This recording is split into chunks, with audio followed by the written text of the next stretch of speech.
evening. Good evening, Sephora. Good morning, good evening, good afternoon, whatever it is, wherever you are.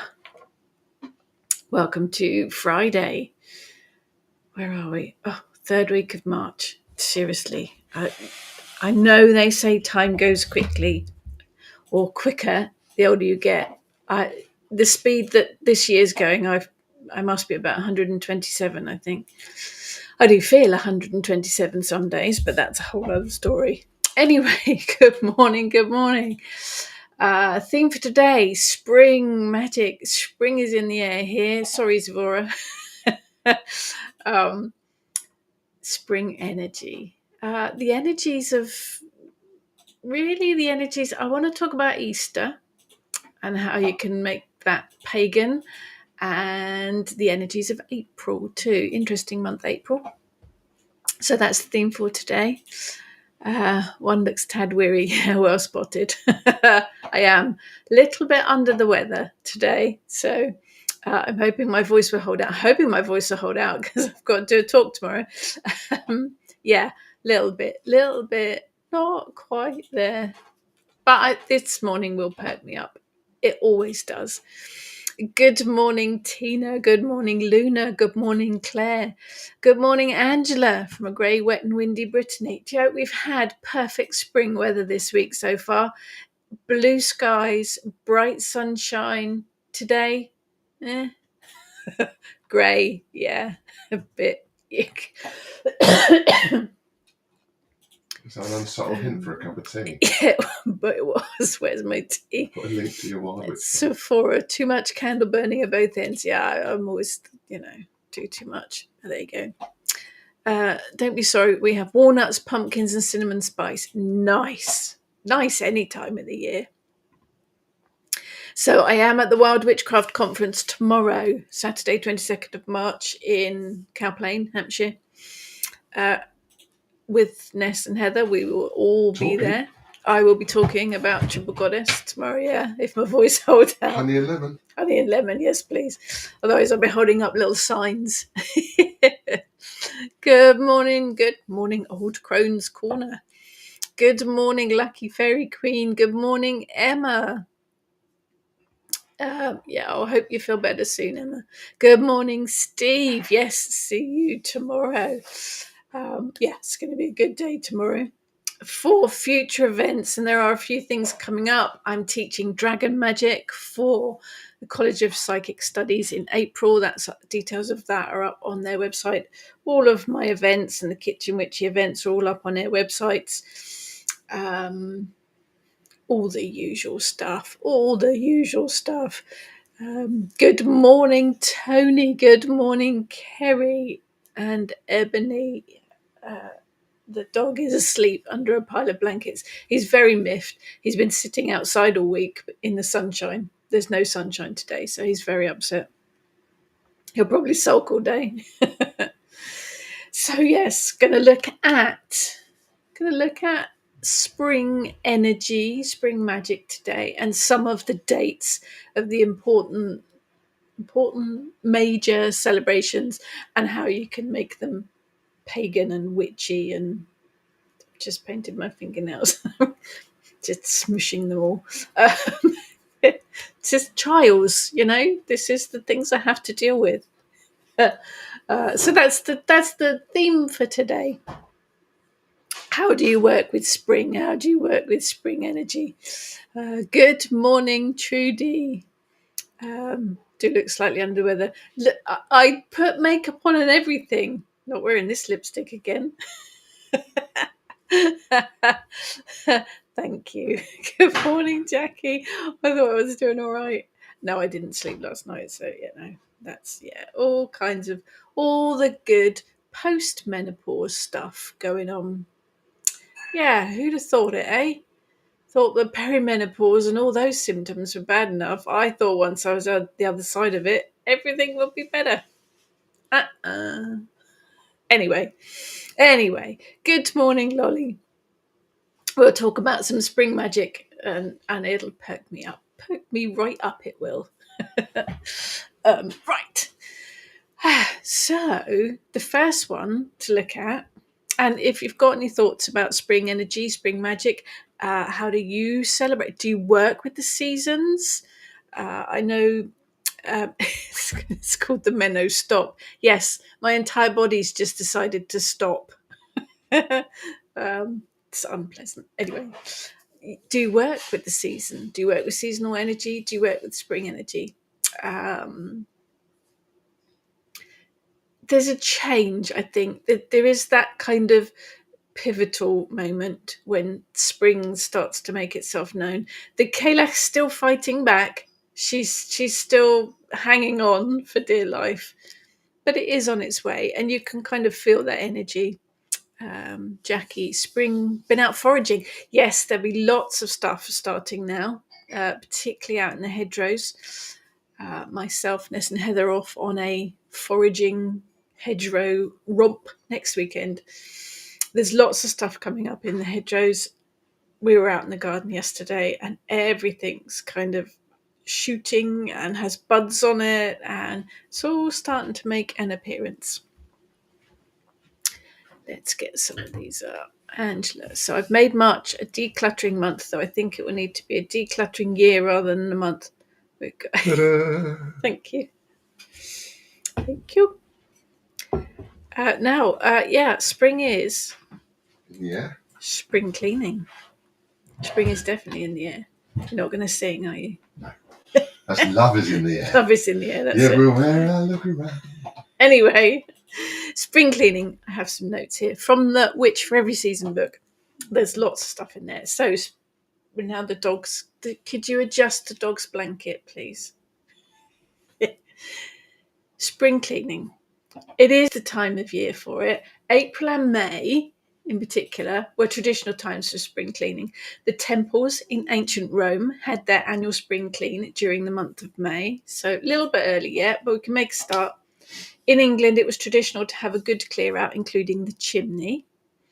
All houses relied on the fire and hearth in the home at one time, so the chimney sweep was also included in the 1st of May procession. The May Day celebration would have had the chimney sweep because he was quite important. But spring cleaning it is that kind of, that air, that energy makes you want to clear stuff out, doesn't it? It does me anyway. Sephora, definite change of season here. Sephora is in New Zealand. Real shift in season. Don't forget some pebbles and water for the bees as they emerge. Yes, I've seen several big bumblebees in the garden. We've got a couple of big hellebores, and they've been visited by several big bumblebees in the last couple of weeks.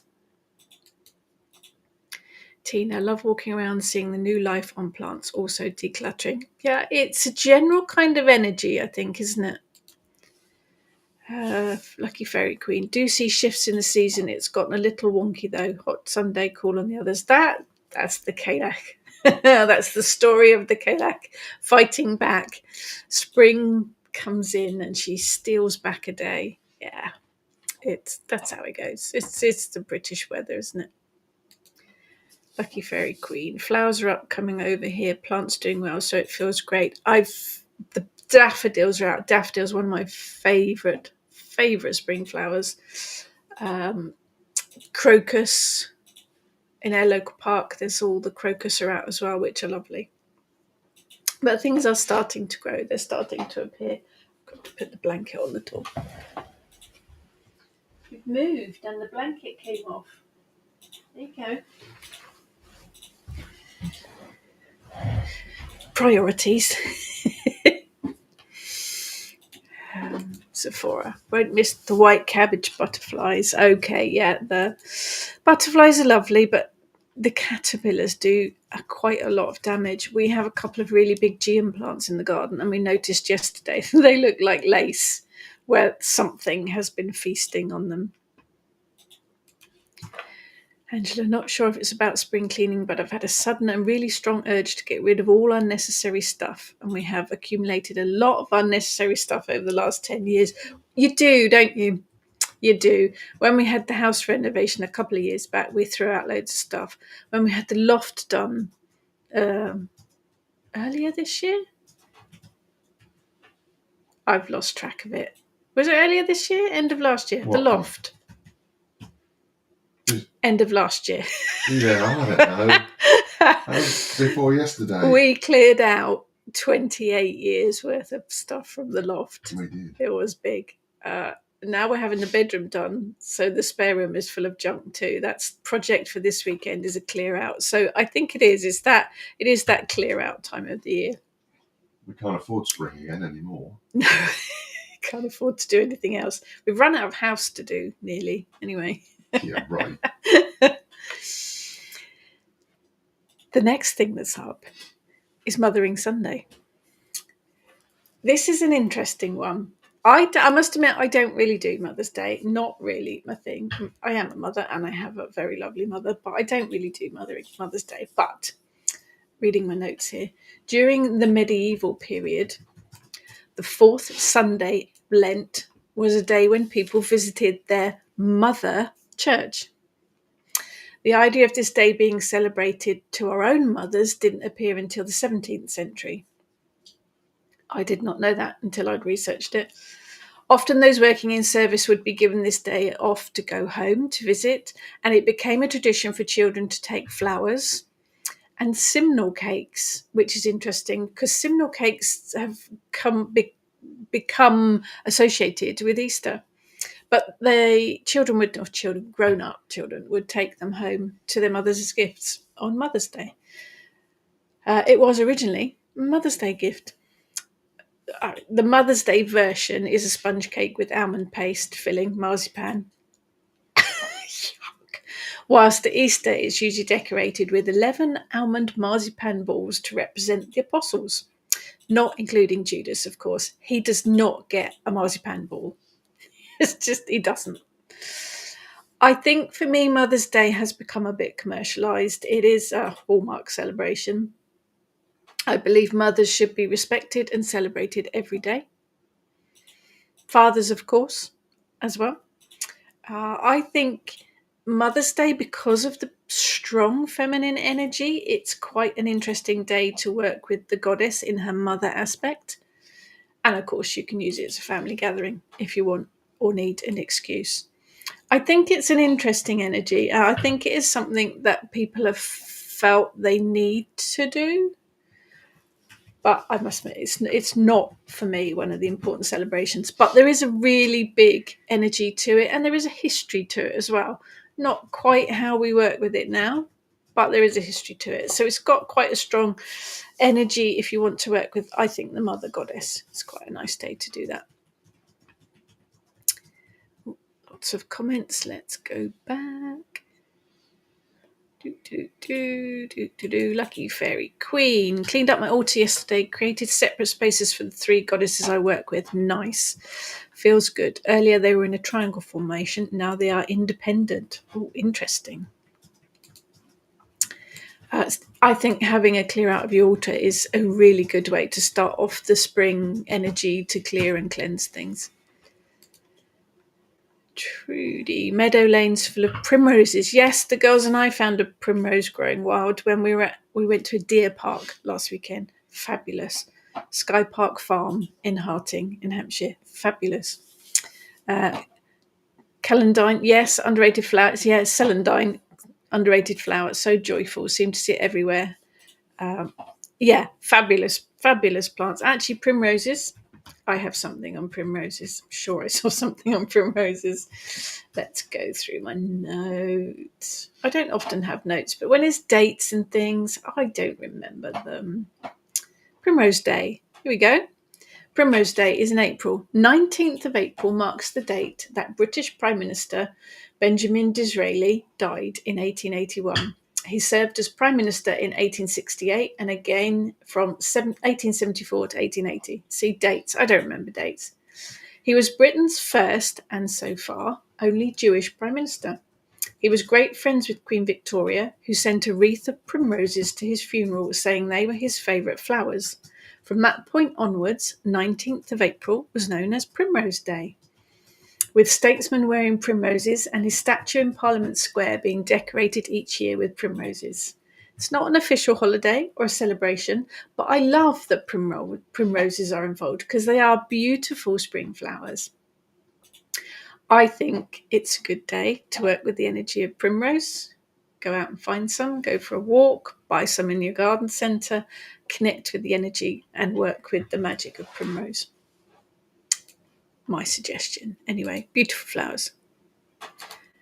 Angela, not many daffs here yet, but our drive is covered, and I mean covered, with crocus, primroses, celandine, and snowdrops. Beautiful.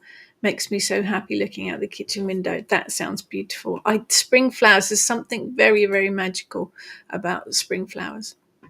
Good morning, Heather. Wild garlic. Oh, yeah, wild garlic's coming up too. Wild garlic pesto on toast. Nice. Yum. Yum. Do like a bit of that. I'm quite a bit peckish now. So the lucky fairy queen, born on the 19th of April. There you go. You are a primrose baby. And of course, we have March, April, we have Easter. There are connections to the energies of it for the spring equinox, for Ostara, blah, blah, blah. But I think it's interesting to look at the church dates, at the Christian dates, and see if you can put a pagan spin on them. So we have Passion Sunday. Interesting one. More dates here. The 5th Sunday in Lent is Passion Sunday or Carling Sunday. The word carling means care, which also translates from Middle English as morning. So this is the day when the churches begin their meditation to focus on the suffering of Christ. Anyone entering now is going to wonder why a witch is talking about Christ, but there you go. Altars are dressed in purple to show that Passion Tide has begun. There's actually a weird, strange connection between this event and peas. Yes, the edible peas. I know, it's random. Grey peas, or dried green peas, are called carlings. And they were often eaten during Lent. And this seems to have led to the belief that they are only allowed to be eaten during Lent. Some random information for you. I think the idea of Passion Sunday, which is a time of churches doing meditation, makes it a brilliant meditation day. Use it to meditate on what you've lost, issues you're dealing with currently that you can release. It's that spring energy. Having that clear out doesn't just mean physically clearing out, emotionally, mentally, spiritually as well. Let those emotions go. Use the meditation time to purify, to release, and don't forget to replace them with positive as well. And it also gives us a good excuse to wear purple. Not that Heather needs it. Good morning, Chilala. Much later start to spring here this year than last. Yeah, it's interesting how they the seasons do change, don't they, year on year. Camellia is the money magic plant. Rhodies and magnolias, nice. We're in full bloom this time of year. Camellias are just getting there. Yeah, it is a bit slow. I noticed that the Woodland Trust put out a request for people to let them know when the hawthorn was blooming, because it was much later this year.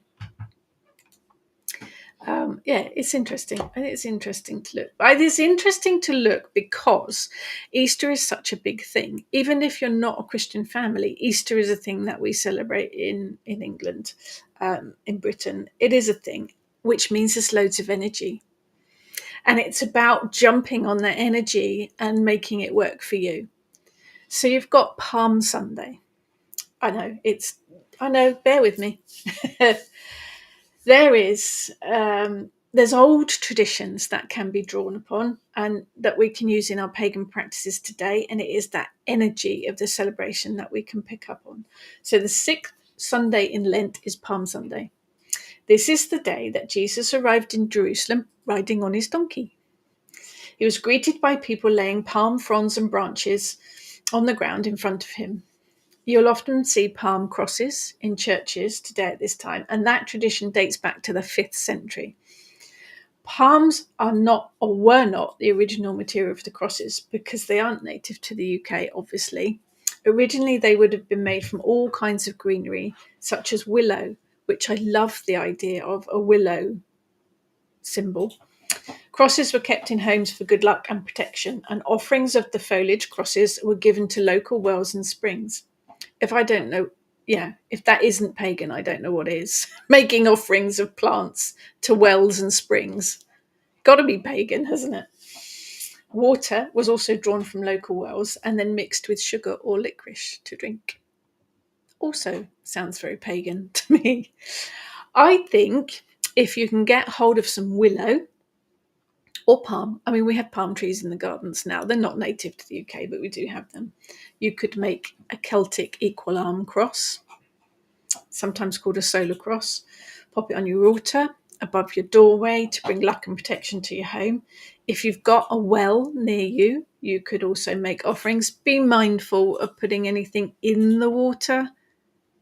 I wouldn't do it personally, but you could put some plant flowers, your willow crosses around the edge of it to decorate it.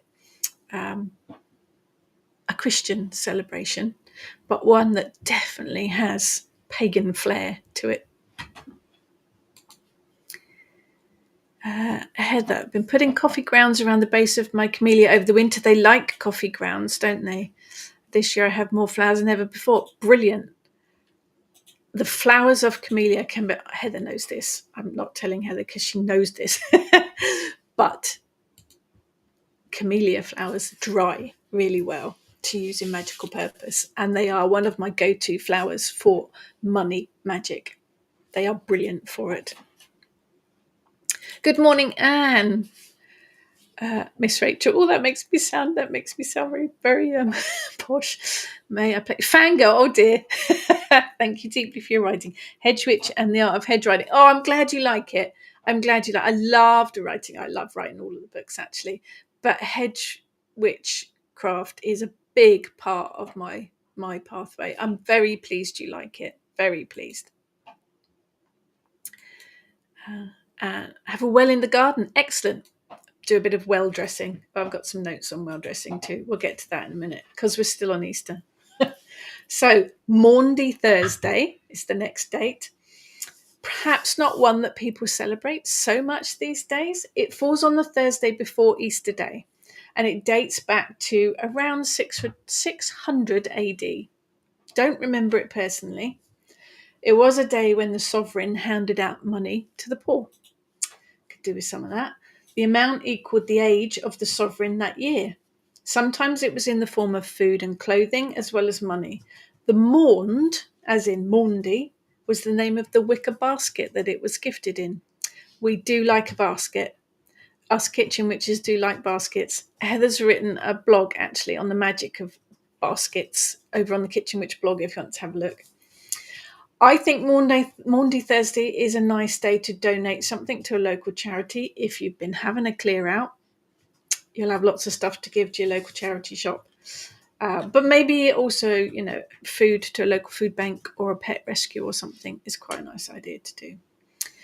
Then we get to Good Friday, which I'm sure we're all familiar with. The Friday before Easter is called Good Friday. On this day, the churches are mourning the crucifixion of Jesus. The churches are cleared of all decorations and altars are left bare. One representation of Good Friday that everyone is going to recognise, particularly in the UK, the hot cross bun. Spiced fruit bun with a white cross on the top. The idea being that the cross represents the crucifix. However, this is one of those items that has pagan roots. The Anglo-Saxons, ancient Greeks, and ancient Romans all had versions of the hot cross bun. They were made at this time of the year to celebrate spring. The cross representation of the four seasons, four elements, the solar cross, pagan through and through. So you can make and eat your hot cross buns knowing they are pagan.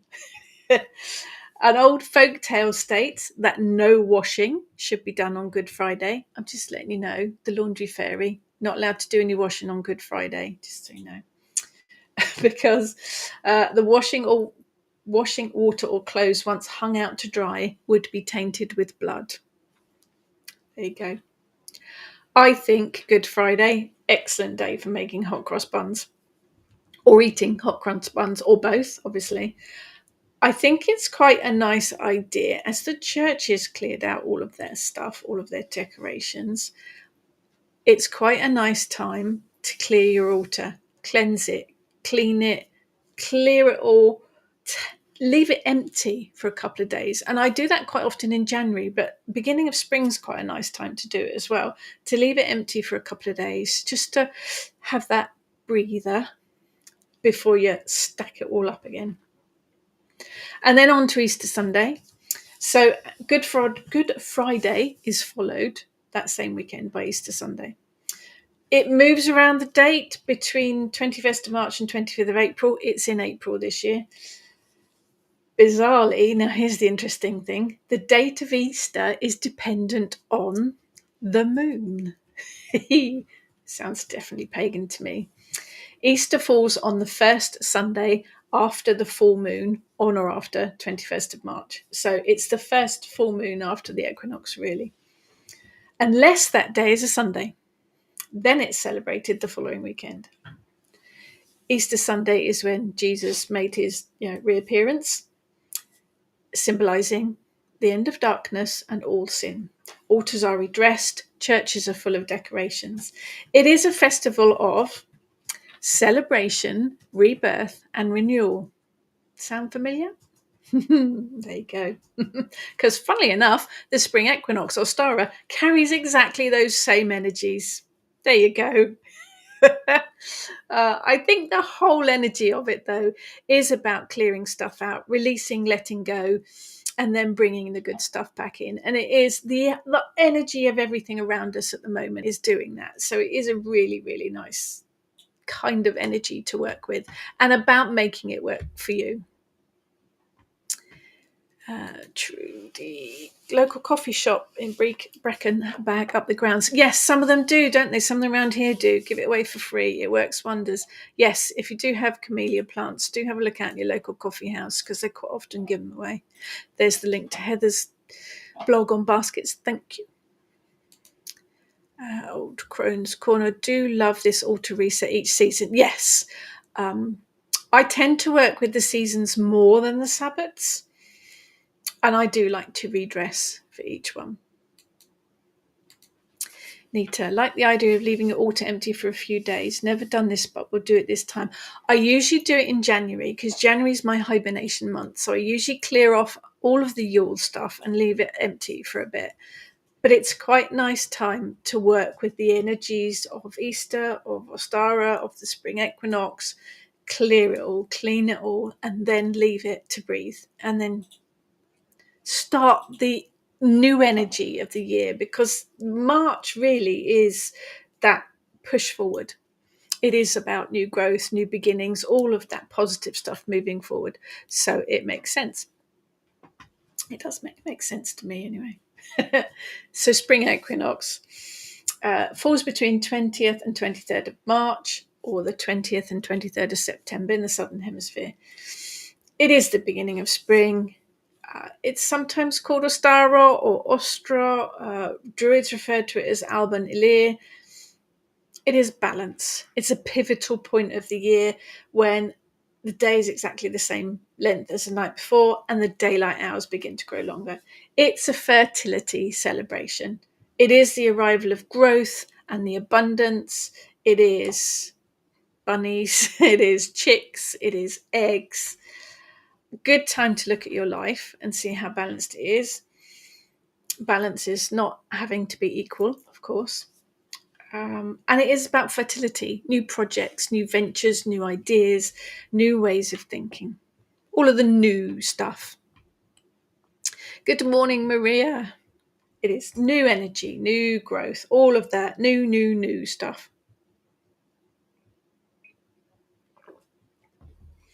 And another thing that happens at the end of March, 25th of March to be exact, Lady Day, which is when the Archangel Gabriel visited the Virgin Mary and announced that she was with child. Mary, you got a baby Jesus. I played the Archangel Gabriel in a school play once. I do remember the coat hanger halo with the silver tinsel on quite vividly. A Lady Day, I think, is another one that packs a punch of divine feminine. In fact, Mary, in her various forms, is a really interesting energy to work with. It is a good day to honour the feminine energy in all things. And then we kind of roll forward into April. Stirrings of spring from March come into full power in April. Weather's always a bit hit and miss, but then it's Britain, so the weather's always a bit hit and miss. We're heading to May Day, to Beltane, to the 1st of May, which is that real big push of creativity energy. So we're kind of building up. April for me is a bit of it's a bit like a waxing month. It is a build up of energy. It is a good month to crack out the new ideas, set projects in motion, put your manifesting into gear. It's a good month of getting out there and doing and getting stuff working, getting it going. The Anglo-Saxons called April Ostra Monarth. I'm pronouncing rubbish. Translates to Austra's month. Ostra, believed to have been a goddess of dawn, although her name only seems to appear in the writings of an English monk and historian Bede. So it's a little bit sketchy. The name April is thought to come from the Latin word, pronunciation again, aperire, which means opening of the year, perhaps referring to buds and flowers opening, perhaps nature beginning to open. Interesting energy. 1st of April, obviously April Fool's Day. I dread it, actually. I think it's a horrible celebration. I think it is rubbish, making people feel awful and doing horrible things to them. But anyway, the origins, lost in the mists of time. No one seems to know exactly where April Fool's Day came from. It is a custom, obviously, to play pranks on people.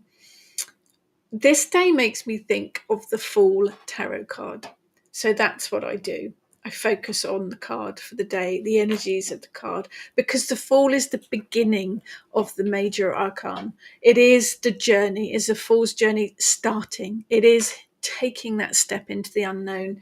It is looking forward, leaping forward without looking. So it's all about beginnings. It's all about taking and starting those new journeys. So I think the Fool works really, really well on the 1st of April. So that's what I kind of work with. Another interesting one is Cuckoo Day. Cuckoo can usually be heard sometime in mid-April. It's a sign that spring has arrived. There's some old folk sayings. The cuckoo sings from St. Sybertius Day to St. John's Day, which is 14th of April to the 24th of June. Good names here. Tibertius, Valerian, and Maximus were 3 Christian martyrs, buried on the 14th of April in the catacombs near Rome. Year unknown. Isn't much about them, although they were mentioned in the legend of St. Celia, and they were honoured in Rome. They were said to have suffered under the Roman Emperor Alexander Severus. 14th of April was their joint feast day. Another saying says that a cuckoo is never heard before Tenbury Fair or after Pershore Fair. So that's the 21st of April to the 26th of June. Difference in dates could relate to the cuckoo appearing at different times across England, in different counties, different parts. In some parts of England, festivals and fairs were held, and they were called cuckoo fairs. These fairs marked the arrival of spring. A fair in Sussex in England tells of an old woman releasing a cuckoo from her basket with the saying, "He flies up England carrying warmer days with him." Another cuckoo fair in Wiltshire in England states that the fair opens the gate to let the cuckoo through. Lots of folklore associated with that. The cuckoo is actually a really fascinating bird. I'm not sure I've ever seen one. I have heard them, but I've never actually seen one. As a spirit animal guide, the cuckoo can help you communicate in a clear and concise way, can teach you to speak in a calmer and more sensitive fashion.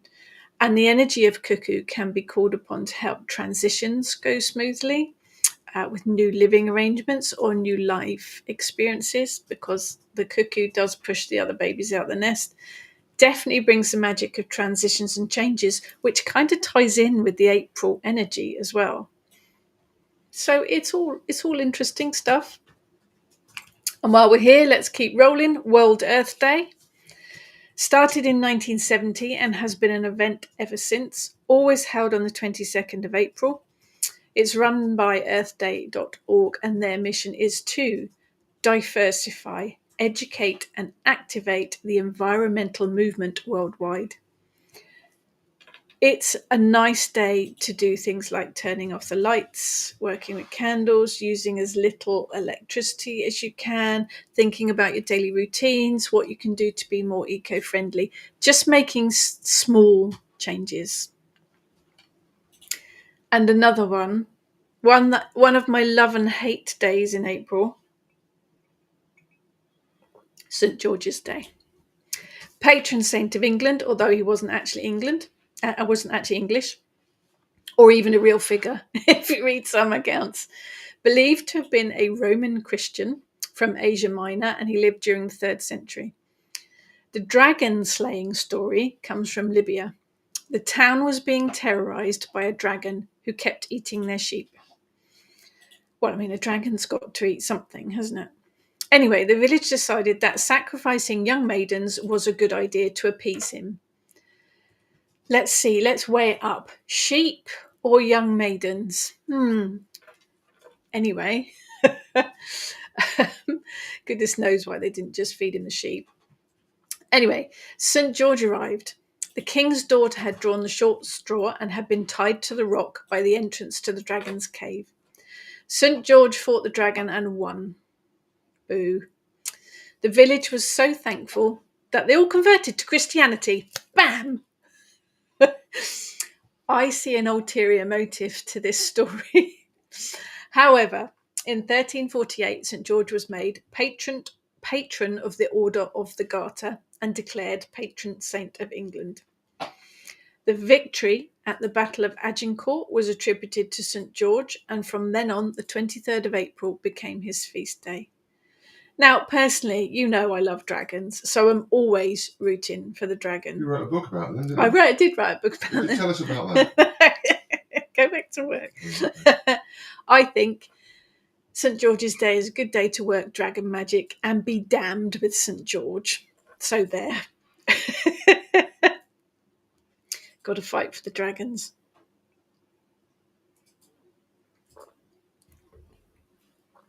There are a lot of saints' days. I have to admit, there are an awful lot of saints' days. But it's worth looking at them because a lot of them do have their roots in paganism. A lot of them do have folk story, folklore connections. And there's a lot of that energy. Lots of folk could be celebrating St. George's Day. So that's that whole dragon energy that you can build on. And Easter's the same. Everyone will be celebrating chocolate eggs, which is always worth having, obviously. And there's that whole fertility energy. So it's worth looking at the world country celebration days. It's definitely worth researching any folk days or celebrations, festivals in your own area, in your own country, to be able to tap into that energy. It can boost whatever you're working with, because the whole area, the whole country, or even the whole world is celebrating. So there's a huge amount of energy, focused energy, to be able to tap into. We mentioned wells earlier. Wells have been sacred places for a very long time, and dressing the wells with flowers or greenery, thought to have started in the mid-1300s. A village in England dressed their well because the water from the well was so clear and pure it had protected them, apparently, from the plague. So they dressed it with flowers and greenery as an offering. The ancient Romans also revered wells and springs of fresh water. They'd leave offerings, particularly gold coins, which they threw into the water. I think as humans, we have this urge to chuck stuff in water. So many archaeological finds have been found at the bottoms of wells and rivers. The amount of stuff that's been dug out of the River Thames: armor, shields, swords, coins, cups, all sorts of stuff. We just have this urge, I think, to throw stuff in water, and wells are no different. But wells are definitely a sacred space. So if you have one near you, just pop along and sort of make a wish, take a bit of a flower offering, fresh flower offering or greenery offering, and leave it on the side. You could build a sacred well. I don't actually mean dig a big hole in your garden. You could do it on a much smaller scale. Just a small glass or a cup, even a chalice on your altar. Fill it with water. You can charge it under the sun or the moon if you want to. Add in some flower petals, or dress the vessel, the cup or the chalice, dress that with flowers, herbs, crystals, and use the well to make your wishes and do your spell working. They are very, very magical places. Got some comments, sorry. Julala had a lovely Ostara ritual online yesterday, very magical, brilliant. If you're interested in spring equinox magic, we did a 2-hour workshop, myself, Ness and Heather. We did a 2-hour workshop week before last week. Lost track of the days. It's on the YouTube channel anyway. We did a ritual and we did a workshop. All sorts of information there on spring equinox energies and magic. And got married on St. George's Day the first time round. It's a very special day. Angela. Interestingly, I was recently told that April Fool's Day came about when New Year's Day was moved from the 1st of April to the 1st of January, and anyone who still celebrated New Year in April was a fool. Oh, interesting. I didn't find that one. I did try when I was researching the book to find information. Didn't come across that one. Oh, we're getting orders for coffee. Yeah, I've got honey and lemon, I'm afraid. Heather's put up the link to the Dragon Magic book. Thank you. And love the dragon book. Thank you. It's amazing. But then I have a dragon with me in meditation. Dragon magic is amazing. If you're interested in dragon magic, we also did a free online 2-hour dragon magic workshop as well. That's up on the YouTube channels. Cleared up the garden yesterday, threw some cornflower pods in a pot. We planted our gladioli bulbs last week, this week. It's a bulb kind of thing, yeah. We've got little love in a mists coming up in the garden, little tiny weeny ones. It's definitely a growth energy out there. It's definitely a fresh, new things coming up and open. Our pussy willows have all opened as well in the garden. There is definitely that energy out there, and I am starting to see bees and butterflies. Eric tried to catch a bee yesterday, so we had to tell him off about that. And loved the dragon workshop. It was amazing. Thank you. Dragon energy is very important to me. I've got a dragon here somewhere. Oh, yeah, he's just out of shot. Oh no, there he is. It's my dragon there. Dragon energy's been with me forever. Always. Not seasonal, just always there. But there is something magical about spring in general.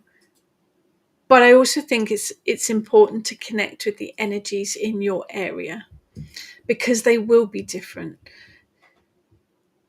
Stuff that's growing in my garden now, it's got its own little really microclimate really, will be different to even further up the country from me, further up England from me, even though we're a small country. The seasons, the weather, it's all going to be quite different. And if you're in a different country completely, that's going to be different. It is about looking at what's local to you as well, where I might have certain plants growing in my garden that don't grow in other countries, or vice versa. So it is about connecting with the energy of where you are and the things that are coming into bloom where you are. We went on a walk down by the seafront at the weekend and found one solitary gorse bush in flower. No, nothing else, just the one gorse bush flowering. There were teasels as well, which were quite impressive. But it is about finding things in your area to connect with. There are a lot of folk tales about things that blossom, things that flower on certain dates, but it will change, and it will change from year to year as well. For me, we're back to connection. It is that whole thing about being connected to Mother Earth, being connected to the energy around you and the land that you live on. That's how you build your magic. That's how you work your magic, is by being connected, plugging in to that energy and the land that you live on. And it's nature around you that will change that energy as well. It is that stepping out first thing in the morning and feeling the first fresh air of spring. It has that kind of energy to it, doesn't it? We've had a load of wooden enemies come up this year. Beautiful. Didn't see them in previous years, so don't know if it's different, whether that's prompted that. Wooden enemies are beautiful plants. Yeah, it's interesting too, isn't it? Things that come back some years and don't others, and that will all depend on weather and on seasons. Lucky Fairy Queen going to take up Dragon Mantra Workshop. It is on the YouTube channel. It's free. It's a couple of hours of dragon energy. Old Crone, very true. Being in the southern US, don't get all the things that other areas do. It will make a huge difference, and it will affect your magic and the things that you, or it should affect your magic and the things that you work with too. I prefer to work with herbs and plants that are native to the UK, that are not necessarily growing in my back garden. I grow as many as I can, but the girls and I looked actually a while back, because I love making loose incense. I love frankincense. I love myrrh, but it's not native to the UK. So we tried pine resin, and it works brilliantly. And I think if you're using ingredients and plants that are native to where you are, if you've grown them in your garden, even better. But if they are native to where you are, there's going to be a stronger connection there. And obviously there are things that you can't grow. I love cinnamon. I love working with cinnamon. I'm not going to give cinnamon up. But there's no way I can grow a cinnamon tree in my garden. It's not going to happen. So generally, sage is the good example. White sage is not native to the UK. It doesn't grow very well over here generally, although I was gifted a white sage plant a couple of months back, and it's doing all right in the garden, but the garden's quite sheltered. I think if we get a frost, it might struggle with it, but it seems to be doing all right. But I generally work with green garden sage for cleansing, for clearing, for magical purpose, because it grows in my garden, because it grows in this country. So there's going to be that, for me, stronger energy. And it's the same with the celebrations and the folk festivals and all of the history of your local area. You're going to feel a difference in the energy if it is more local to you. It makes sense to me anyway. But it's fresh. If you've got new ideas, if you've got new projects, if you've got new ventures that you want to work with, now's the time to literally plant the seeds. When you're planting the seeds for the garden, when you're planting the seeds for your summer bedding, when you're planting seeds for any, physically planting seeds, do the same with your new ventures, with the new ideas. You can work planting a seed, an actual seed, in with magic as well. As you plant the seed, think about the venture or the project or the new cycle that you want to start, and work that into actually planting your seeds. No worries, Emma, no worries. Maria. It's going to get cold again. My sage is the only thing that grows regardless of the weather. That's the thing with the weather at this time of the year. It is, you get a very nice warm sunny day and you think, hurrah, and then it changes. Previously, in previous years, going back a bit, we actually went to do a barbecue at Easter and it snowed. The poor chap was out in the garden in the snow, still barbecuing. So it is going to be a little bit temperamental for a bit longer. And you'll still get frosts. In the UK, you will still get frosts right up to the middle of May. So don't put out anything tender. Um, you're very welcome. Old Crone's Corner, very welcome. But yeah, think about, for me, March, April is about planting those seeds. It's about kind of putting them in motion, but it's about plotting, planning, scheming, and just taking those first steps. It is planting that seed, because when you plant a seed, nothing happens at first. Nothing appears to be happening at first. And it takes a few weeks before the seed starts to sprout. And that's the same with the magic, I think, for this time of the year. You can plant that seed of an idea or that adventure, but it is going to take a little bit of time to look like it's doing anything. And it does need nurturing. It does need looking after, because seeds need watering, they need warmth, they need encouraging. And any magic that you work at this time of the year is pretty much the same. It's going to need a bit of attention to move it forward, but it will. So it's perfect time for that. And of course, you've got symbols like the eggs. This is the chocolate season, really, isn't it? It's the festival of chocolate, couple of months. But eggs feature very prominently in Christian and in pagan folklore. The egg is a complete package. It is all four elements in one, but it is a symbol of life. So it works brilliantly for any kind of magic at this time of the year.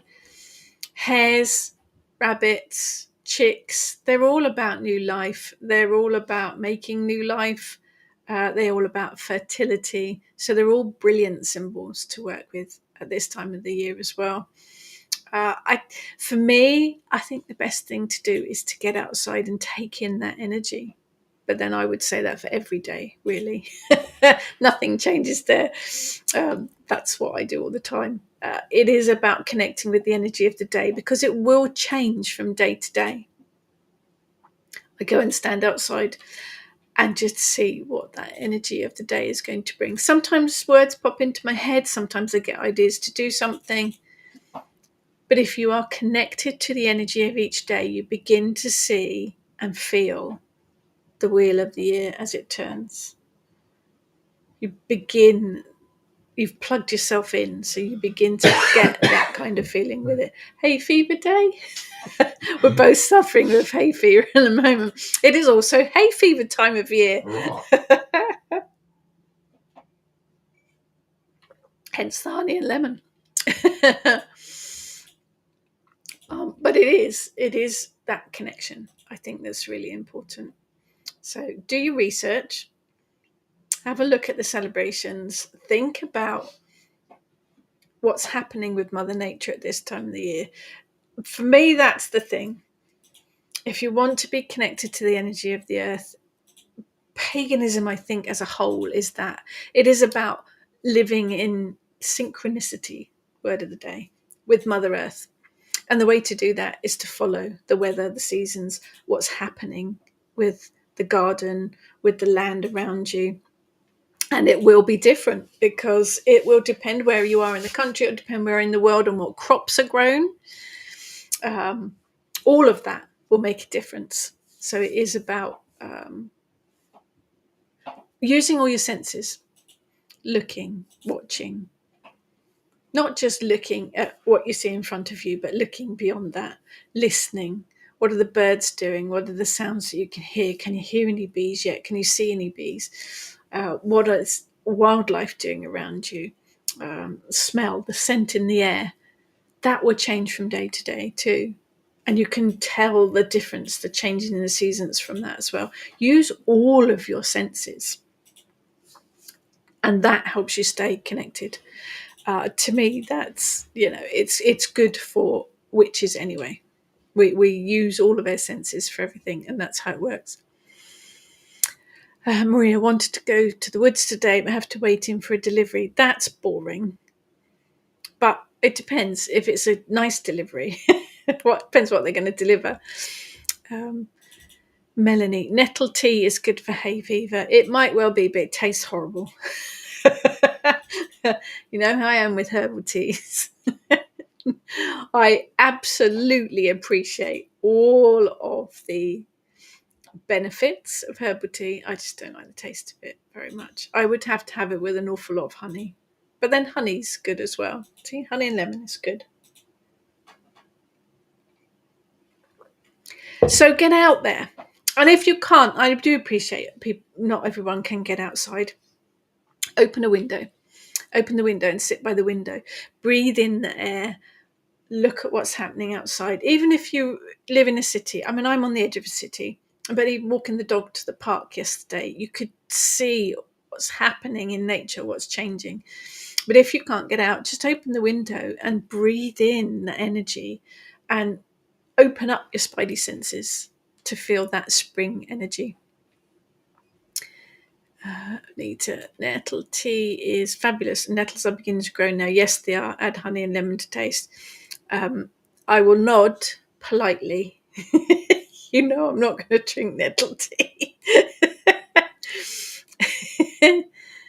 Maria, dandelion tea tastes worse. They all taste like grass. All of them taste like grass. Grass and dirt. Chalala, you could pop a clove or a bit of cinnamon into herbal tea to make it taste nicer. See, what I would actually do is make a chai tea because that's delicious. I'd have to hide all of the nettle with all sorts of other things. Lucky Fairy Queen. Love flowers. I do, but flower tea's not to my taste, no. I do appreciate that there. And I do drink some herbal teas, but I like peppermint tea. I like peppermint and licorice tea. That's about it. That's about it. Nettle tincture. Yes, tinctures are very useful, aren't they? Nettle tinctures are very useful. Yeah, I'm a bit of a rubbish witch. I'm allergic to all sorts of things like that. Dust and incense and Eric I'm allergic to. And hay fever. Not good when you're standing in a field, is it? A bit rubbish. But there you go. Yes, so enjoy the spring energy. Enjoy the energy of March and April. Connect. Whether it is with the energy in your garden, whether it's the energy when you're doing the school run, if it is, whatever, wherever you are, connect with the energy of spring and use it to put new things in motion, new ways of living, new ways of working, new ventures, new projects. Now is the time to do it. And spring clean, it's that time of the year. Clear it all out. So for anyone that's around tomorrow in Cowplain, Hampshire, I will see you at the World Witchcraft Conference. Myself, Heather and Ness are at Wandering Witches in April as well. Links are all going up. The Dragon Magic online workshop that I'm running for the College of Psychic Studies is on Saturday, the 5th of April. Links are up for that as well. Julie loves the smell of grass and grassy flavoured tea. Have some green shamrock tea. I do like grass, just not drinking it. So have a fabulous week, everyone. Thank you for joining me, and I will catch you all next time. Take care, everyone.